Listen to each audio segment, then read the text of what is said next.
Kolar times Kannada ನ್ಯೂಸ್ಗೆ ಸ್ವಾಗತ. ಬಿಹಾರ ಚುನಾವಣೆ ಫಲಿತಾಂಶ ಪರಿಣಾಮ ಬೀರದು ಆಹಾರ ಸಚಿವ ಕೆಎಚ್ ಮುನಿಯಪ್ಪ. ಬಿಹಾರ ವಿಧಾನಸಭಾ ಚುನಾವಣಾ ಫಲಿತಾಂಶವು ಕರ್ನಾಟಕದ ರಾಜಕೀಯದ ಮೇಲೆ ಯಾವುದೇ ಪರಿಣಾಮ ಬೀರುವುದಿಲ್ಲ. ಇದು ಯಾವುದೇ ದಿಕ್ಕೂಚಿಯಲ್ಲ. 2028ರ ವಿಧಾನಸಭೆ ಮತ್ತು 2029ರ ಲೋಕಸಭಾ ಚುನಾವಣೆಯಲ್ಲಿ ಮತ್ತೆ ಕಾಂಗ್ರೆಸ್ ಅಧಿಕಾರಕ್ಕೆ ಬರಲಿದೆ ಎಂದು ಆಹಾರ ಸಚಿವ ಕೆಎಚ್ ಮುನಿಯಪ್ಪ ಹೇಳಿದ್ದಾರೆ. ನಗರದಲ್ಲಿ ಸುದ್ದಿಗೋಷ್ಠಿಯಲ್ಲಿ ಮಾತನಾಡಿದ ಅವರು, ಬಿಹಾರ ಚುನಾವಣೆಯಲ್ಲಿ ಚುನಾವಣಾ ಆಯೋಗದ ನಿಯಮಗಳನ್ನು ಎನ್ಡಿ ಉಲ್ಲಂಘಿಸಿದೆ. ಕೋಟ್ಯಾಂತರ ಮತದಾರರ ಖಾತೆಗಳಿಗೆ 10,000 ರೂಪಾಯಿ ಜಮಾ ಮಾಡುವ ಮೂಲಕ ಗೆಲುವು ಸಾಧಿಸಿದೆ ಎಂದು ಆರೋಪಿಸಿದರು.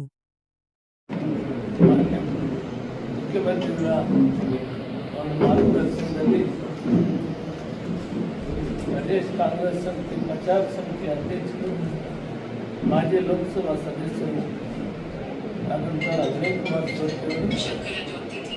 कोलार जिले के डॉक्टर रमेश ಅವರನ್ನು ಪ್ರಚಾರ ಸಮಿತಿ ಜಿಲ್ಲಾಧ್ಯಕ್ಷರಾಗಿ ನೇಮಕ ಮಾಡೋದನ್ನು ನಾವೆಲ್ಲರೂ ಕೂಡ ಸ್ವಾಗತಿಸ್ತೇವೆ. ಅವರು ನಿಷ್ಠಾವಂತ ಕಾಂಗ್ರೆಸ್ಸಿನ ಮುಖಂಡ,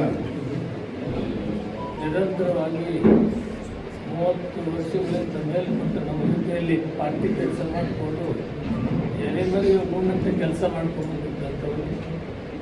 ಅವರ ಸೇವೆಯನ್ನು ಗುರುತಿಸಿ ಇವತ್ತು ಅವರನ್ನು ಅಧ್ಯಕ್ಷರಾಗಿ ಮಾಡಿದ್ದಾರೆ. ಅವರು ಜಿಲ್ಲಾ ಮಟ್ಟದ ಕಮಿಟಿ ಮತ್ತು ತಾಲೂಕು ಮಟ್ಟದ ಕಮಿಟಿಗಳನ್ನು ಮಾಡಿ ಕಾಂಗ್ರೆಸ್ ಪಕ್ಷವನ್ನು ಬಲಿಷ್ಠವಾಗಿ ಮಾಡುವಂಥದ್ದಕ್ಕೆ ಅವರನ್ನು ತೋರಿಸಿಕೊಳ್ಬೇಕು. ಈ ಸಂದರ್ಭದಲ್ಲಿ ಶಾಸಕರಾದ ನಾರಾಯಣಸ್ವಾಮಿ ಇದ್ದಾರೆ, ಜಿಲ್ಲಾ ಕಾಂಗ್ರೆಸ್ ಅಧ್ಯಕ್ಷರು ಲಕ್ಷ್ಮೀನಾರಾಯಣ ಇದ್ದಾರೆ.